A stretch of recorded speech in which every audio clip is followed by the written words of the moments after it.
నేను గతంలో మూమెంట్లో ఉద్యమ కాలంలో మేము ఉన్నప్పుడు అధ్యక్ష ఉచిత విద్య గురించి కేసీఆర్ గారు చెప్తుండే జేఏసీలో ఉచిత విద్య కేజీ టు పీజీ అని కేజీ టు పీజీ అనే విద్య ఎందుకు ఫ్రీగా ఇవ్వలేకపోయింది అధ్యక్ష 10 సంవత్సరాలు 2 సంవత్సరాలకి మీకు ఎందుకు చేయలేకపోతున్నారని మా మిత్రులందరూ ప్రశ్నిస్తున్నారు కదా మీరు కోరుకున్నట్టుగానే భవనాలు నిర్మించడం కాదు భవనాలతో పాటు పేదల యొక్క ఆర్థిక అభివృద్ధి స్వావలంబనే లక్ష్యంగా రేపు ప్రభుత్వం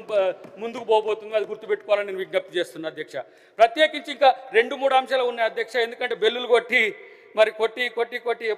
ఎప్పుడు పూజ చేస్తారా అన్నట్టు కాకుండా ఇక తలసరి ఆదాయం గురించి చర్చ పెడుతున్నారు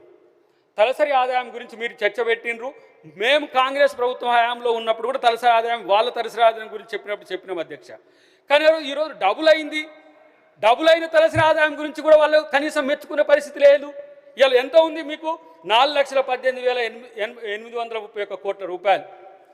ఇలా ఒక్క రంగారెడ్డి జిల్లా 11,29,735 రూపాయలతో అగ్రభాగాన ఉన్నది ఇలా రంగారెడ్డి జిల్లా హైదరాబాద్ చూడండి హైదరాబాద్ 4,76,679 కోట్లతో ఉంది సగటున 3,30,000 పై కోట్ల చిరుకున అన్ని జిల్లాలతో కలిపితే నాట్ ఈవెన్ ఓల్గా చెప్పట్లే జిల్లాలది కూడా జీడీడీపీతో కూడా మీరు కంపేర్ చేసుకుంటే గ్రాస్ డిస్ట్రిక్ట్ డొమెస్టిక్ ప్రొడక్షన్ కూడా పెరిగిన పరిస్థితి నీకు ఇక్కడ నేను చెప్పగలను అధ్యక్ష కాబట్టి ఇలాంటివన్నీ కూడా ఊరికనే విమర్శించడం బంద్ చేయండి అధ్యక్ష నేను అంటున్నా ఉస్మానియా యూనివర్సిటీకి ఇలా ఎన్ని అధ్యక్ష దాదాపు 1,730 కోట్లు కేటాయించిన అధ్యక్ష విశ్వవిద్యాలయాలకు 1,730 కోట్లు ఒక్క ఉస్మానియా యూనివర్సిటీకే మనమందరం చదువుకున్న ఒక్క ఉస్మానియా మీరు చూడండి రేపు నీ ఆక్స్ఫర్డో లేకపోతే నీ హార్వర్డో లేకపోతే స్టాన్ఫర్డో కేంబ్రిడ్జో ఆ యూనివర్సిటీల స్థాయికి రేపు ఉస్మానియా యూనివర్సిటీ కనపడకపోతే చూద్దాం ఇలా మీరు అది ముఖ్యమంత్రి గారి లక్ష్యం అధ్యక్ష ఇలా చాకల ఐలమ్మ యూనివర్సిటీ మహిళా యూనివర్సిటీకి అధ్యక్ష ఒక పేద తల్లి పోరాటానికి స్ఫూర్తిగా పెట్టుకున్న మహిళా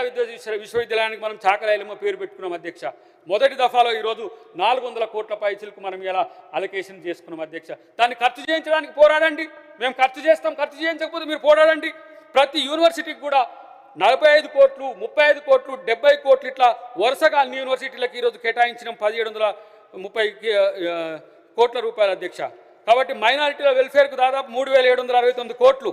ఇలా కేటాయించిన ప్రభుత్వం మేమే మొట్టమొదటిగా మీరు బీసీలకు 3,000 కోట్లు కేటాయించిన చరిత్ర బీఆర్ఎస్ పార్టీ 3,000 కోట్ల రూపాయల చరిత్ర మీకు ఏం నేను చెప్పేది అబద్ధం కాదు అధ్యక్ష బడ్జెట్ నోట్స్ మన ఆఫీసులో ఉంటాయి అధ్యక్ష కాబట్టి బీసీల కోసం ప్రేమ ఉన్నట్టు వాళ్ళు నటించేదాన్ని ఈరోజు మేము వ్యతిరేకిస్తున్నాం అధ్యక్ష సరే ఇక అప్పుకు సంబంధించి చర్చ పెట్టినరు అప్పు ఈ 26 నెలల అప్పు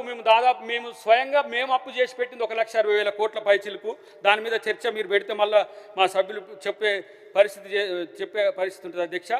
కాబట్టి నేనేమంటున్నానంటే ప్రతి ఒక్క అంశంలో గత ప్రభుత్వం చేసిన తప్పును ఈ ప్రభుత్వం చేయకుండా ఉండాలనే ఉద్దేశంతోనే ముఖ్యమంత్రి రేవంత్ రెడ్డి గారు ఇంకా ఇంతెందుకు అధ్యక్ష బట్టి విక్రమార్క గారు ఆర్థిక శాఖ మంత్రి గారు క్షేత్రస్థాయి నుంచి కింద నుంచి గ్రామీణ నిరుపేద పల్లెల నుంచి ఎదిగొచ్చిన నాయకుడు అధ్యక్ష వారికి ప్రతి ఒక్క అంశంలో సూక్ష్మమైన పరిశీలన ఉంటుంది అధ్యక్ష మీకు కూడా తెలుసు ఎక్కడ కూడా తప్పు చేస్తే ఉన్న ప్రతిపక్షం ఎట్లాంటిది అధ్యక్ష మనకు తెలియదు అధ్యక్ష వాళ్ళు లేని తప్పునే ప్రచారం చేసేటోళ్ళు ట్రోల్స్ని నమ్ముకుంటోళ్ళు అధ్యక్ష కానీ ఈరోజు ప్రతి ఒక్క దగ్గర కూడా నిర్మాణాత్మకమైన ఒక పరిస్థితిని ఈ ప్రభుత్వం అనుసరిస్తున్న విధానం వాళ్ళు మర్చిపోతున్నారు అధ్యక్ష నేను అంటున్నా ఇలా విద్యార్థులే కాదు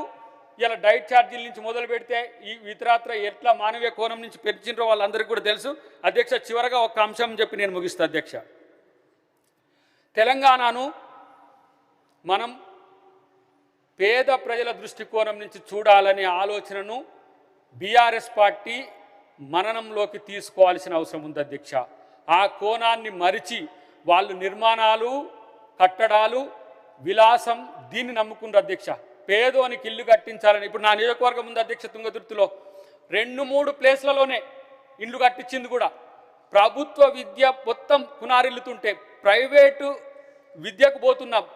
తర్వాత ప్రైవేట్ హాస్పిటల్స్ చాలా రిచ్ అవుతున్న పరిస్థితుల్లో నా నియోజకవర్గంలో ఉన్న ఒక్క హాస్పిటల్కు ఏమంటారు రెగ్యులర్ డాక్టర్ కూడా లేని పరిస్థితి ఉండే అధ్యక్ష. కానీ ఈరోజు పెద్ద ఎత్తున మేము ఆ వైద్యానికి కూడా 13,000 కోట్ల పైచిలకు మేము చెల్లించబోతున్నాం. విద్య, వైద్యం, మంచి పరిపాలన, సమగ్ర అభివృద్ధి లక్ష్యంగా ఈరోజు ఈ ప్రభుత్వం ముందుకు పోతున్న పరిస్థితుల్లో వాళ్ళు నిర్మాణాత్మకమైన మనకు మద్దతును అందిస్తారని, అందించాలని, అందించే ప్రయత్నం చేయాలని, ఇంకెవరో చెప్పింది వినకుండా తెలంగాణ ప్రజలు చెప్పినట్టు విని వాళ్ళ యొక్క